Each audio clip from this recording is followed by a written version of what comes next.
On December 20th, 5 days before Christmas, the Ethics Commissioner ended up dropping the Trudeau Report. Now, this report was the Ethics Commissioner's investigation into Justin Trudeau about the trip that he took last Christmas to Aga Khan's island.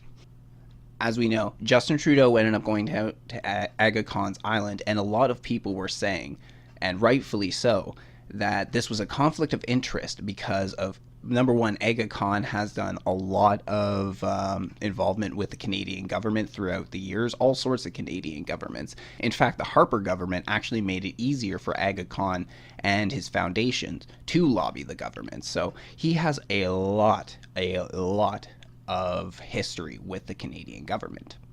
Justin Trudeau has in fact known Aga Khan for a long time. Pierre Elliott Trudeau was actually the very first connection between Aga Khan and the Trudeau family. At the time, a man known as Idi Amin had just become the new president of Uganda. And for those who have seen the movie The Last King of Scotland, this movie dealt directly with that man and his genocide that he did. He genocided the Ugandan people. I think by the end of it, there was about 300,000 people that were dead underneath his dictatorial rule. And in this movie, it's about a doctor from Great Britain, and he goes to Uganda at first just to help out in the villages, and then he comes across Idi Amin and ends up helping him once, can't remember what happened, I think he got injured during a hunt or something like that. So he helps them. Idi Amin takes him on as his personal physician, and as this is going on, as this guy stays on as Idi Amin's physician over the years, he's starting to see the change in the country. He's starting to hear the stories of people dying, people disappearing, mutilations, terrible shit, all happening at the command of Idi Amin. But now he's stuck because he can't get out of the country without going through Idi Amin's official government forces and without Idi Amin finding out, but he's also scared for his life. At the same time, he's having an affair with one of Idi Amin's wife, which was not a fucking good idea, and impregnated her. So that was what the movie was about. So during this going on, and this whole crisis going on in Uganda, this is when Aga Khan ended up moving to Canada. He ended up talking to the Trudeau government, and the Trudeau government, Trudeau Sr., ended up bringing him over. And he is actually the current imam of the Ismaili Muslims. And he was, at the time when this crisis went on, he was the one who lobbied Trudeau's government to bring him and the rest of those Muslims over, which they did.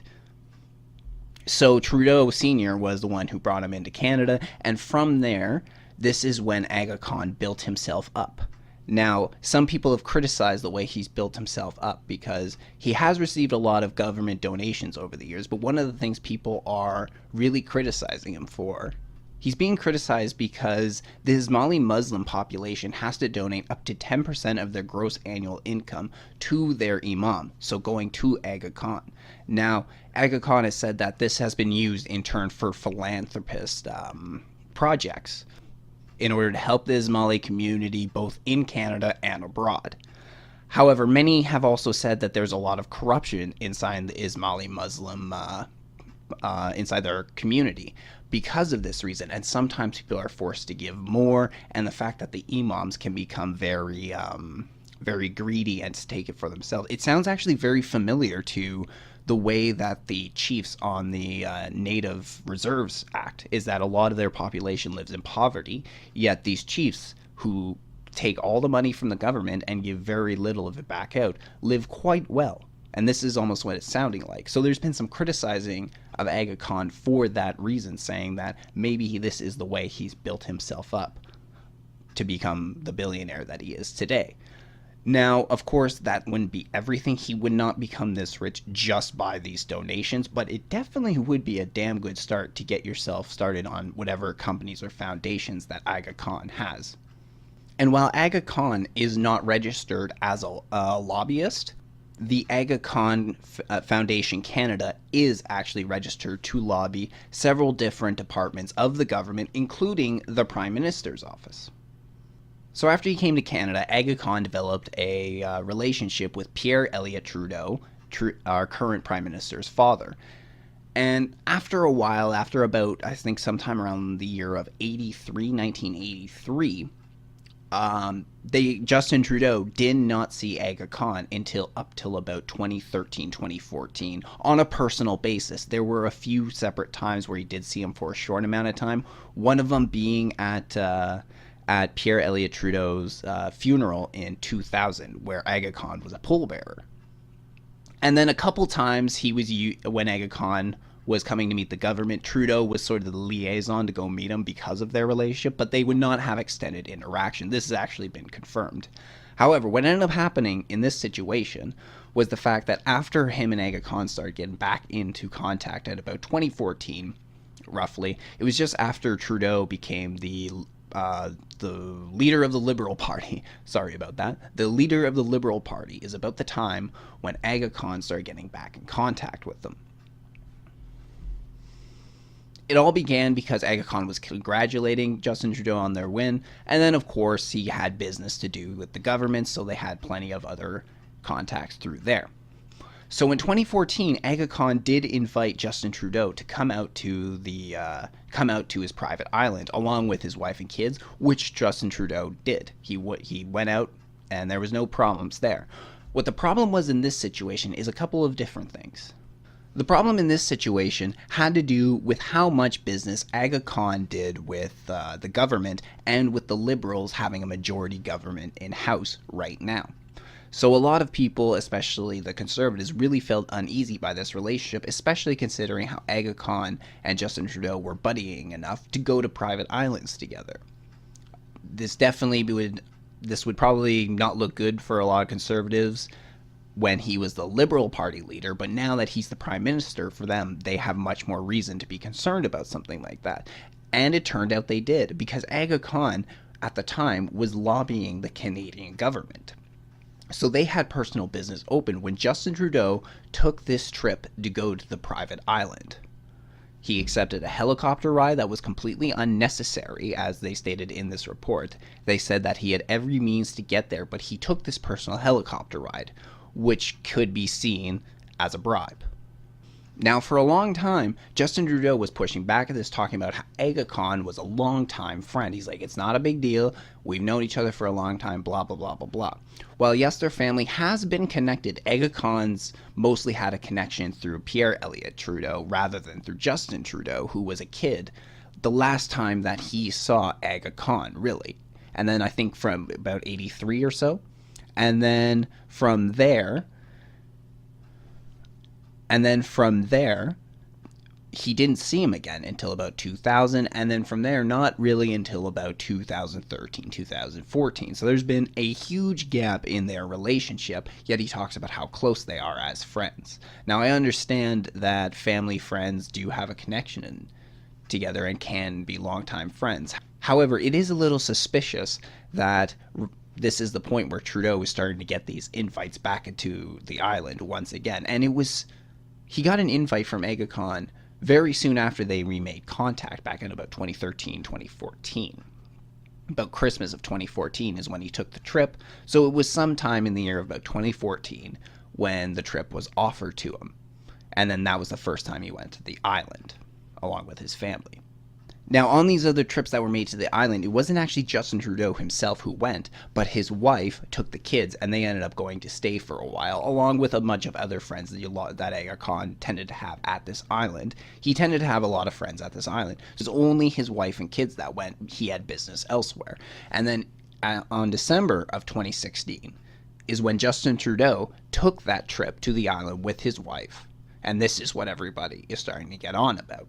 But despite this, and Trudeau making the claim that it was no big deal, it was just an old friend inviting him out to the island, it became clear that Aga Khan had business dealings that were open at the time when Trudeau accepted this. He was found guilty of violating sections 5, 11, 12, and 21 of the Conflict of Interest Act. Members of Parliament are guided under this Conflict of Interest Act as well as the Members' Code.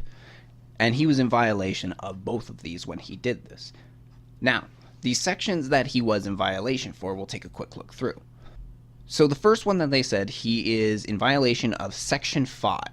and that is every public office holder shall arrange his or her private affairs in a manner that will prevent the public office holder from being in a conflict of interest.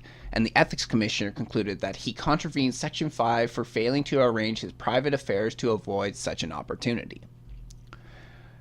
He said he violated Section 11, Paragraph 1, which is no public office holder or member of his or her family shall accept any gift or other advantage, including from a trust, that might reasonably be seen as been given to influence the public office holder in the exercise of official power, duty, or function. The Ethics Commissioner ended up saying that I found that Mr. Trudeau, as Prime Minister, contravened Section 11 of the Act when he and his family accepted gifts of hospitality from Aga Khan and the use of his private island in March and December of 2016. As well, the foundation was registered to lobby the office of the Prime Minister at that time.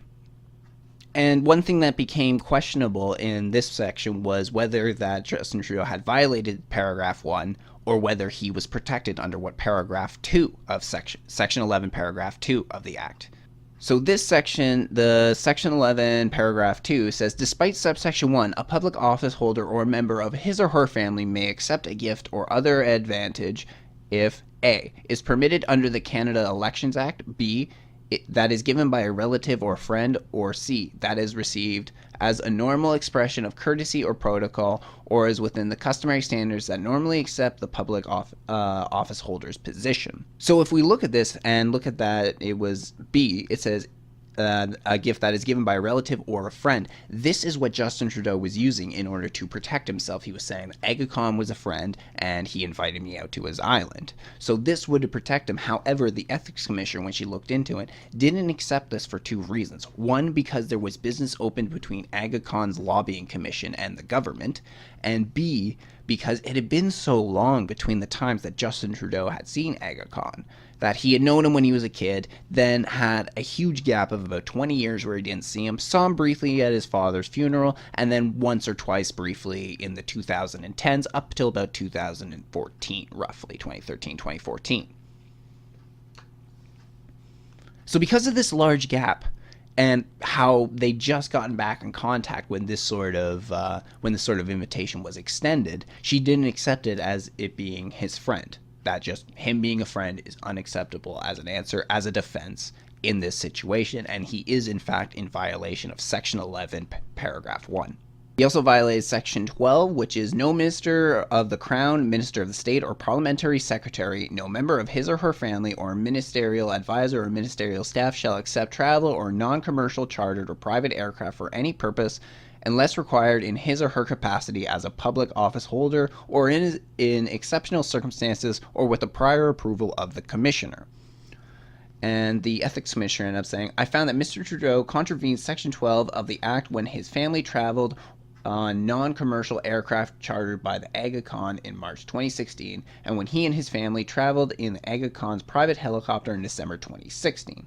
The travel was not required in Mr. Trudeau's official capacity as a public office holder, and he did not seek my prior approval. Furthermore, I found that the circumstances were not exceptional for Mr. Trudeau in this case. And finally, Section 21, which says a public office holder shall recuse himself or herself from any discussion, decision, debate, or vote on any matter in respect to which he or she would be in a conflict of interest. And the Ethics Commissioner said, I found that Mr. Trudeau contravened Section 21 of the Act when he did not recuse himself from discussions that provide an opportunity to improperly further the private interests associated with one of the institutions of the Aga Khan. Yeah, he's known as the Aga Khan because he's been recognized as royalty amongst the, actually by the British royals. So he is now the Aga Khan. Ooh. And then it listed out inside the report all the times that either Trudeau or his family, or all of them, ended up going to this island. And it said in December 2014, the family vacation on the island. This was the time that included Justin Trudeau. And it says on March 11, 2016, Ms. Gregoire Trudeau, a friend of hers, and their children arrived on the island for a week-long trip. Mid-July 2016, Ms. Gregoire Trudeau contacted the Aga Khan's daughter and inquired whether her family would be able to vacation on Bell's Cay at Christmas. That is the island. Mr. Trudeau said they chose to vacation at Bell Cay as it it offered security and privacy for himself and for his family. And then December 26, 2016 to January 4th, 2017, Mr. Trudeau and his family and their friends spent their Christmas holidays on Bell's Quay along with the Aga Khan, his children, and their families. The Trudeau family exchanged Christmas gifts with the Aga Khan and his family. Mr. Trudeau said that other guests, including a senior American official of a previous administration and friends of those other guests, were also present. So Christmas came early for us Andrew Trudeau people, and because the ethics commissioner found him guilty on this, this would be the first time in Canadian history where the prime minister was found guilty of violating the code of ethics and found guilty by the ethics commissioner. Holy shit! Now, the thing about this is a very similar circumstance to the video that I put out on YouTube a few days ago. Because I didn't end up posting it to iTunes because it was just a quick video talking about what ended up happening with the Young Turks. And essentially, Cenk Uygur got found out that back in the past, a little bit before he started TYT and after TYT, that he made a bunch of sexist remarks and some racist remarks, mostly sexist, I would say, and some were claiming pro-rape.